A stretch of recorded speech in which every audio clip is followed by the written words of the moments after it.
Hi, I'm Allison Johs, president of Legal Ease Consulting, where I help lawyers create more productive, more profitable, and more enjoyable law practices.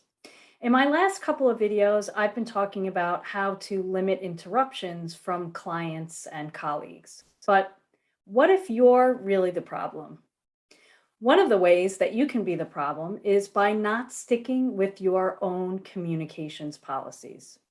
When you're first starting out setting communications policies, it's going to take time for your clients and colleagues to get used to them. You may need to remind them several times that you don't take client appointments on Tuesdays, or you don't respond to work emails after 7 p.m., or you don't take unplanned phone calls. It can be very tempting to make exceptions to your own communications policies. But once you start making exceptions, other people will stop respecting those boundaries.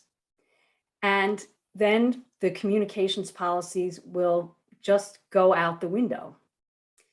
So instead of making those exceptions, instead of allowing that colleague to interrupt you with a quick question, gently remind them to return during your office hours with their question. Instead of taking that unplanned client phone call, ask your assistant to schedule a definite time for a return call. But remember that your communications policies are not just boundaries, they're also commitments.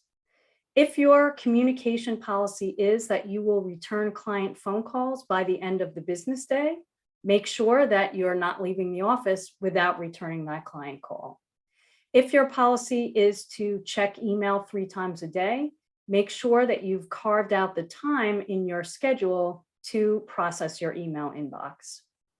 But nobody's perfect. Let's face it, you're going to violate your communications policy at some point along the way. Don't beat yourself up about it. Just get back on track as soon as you notice it. If it keeps happening, take note of when and why it happens. It may be that you need to modify or update your communications policy to better reflect your current schedule, how you really work, or to better meet your clients' needs. Again, I'm Allison Johs from Legal Ease Consulting. If you want help creating a communications policy that works for you, please contact me.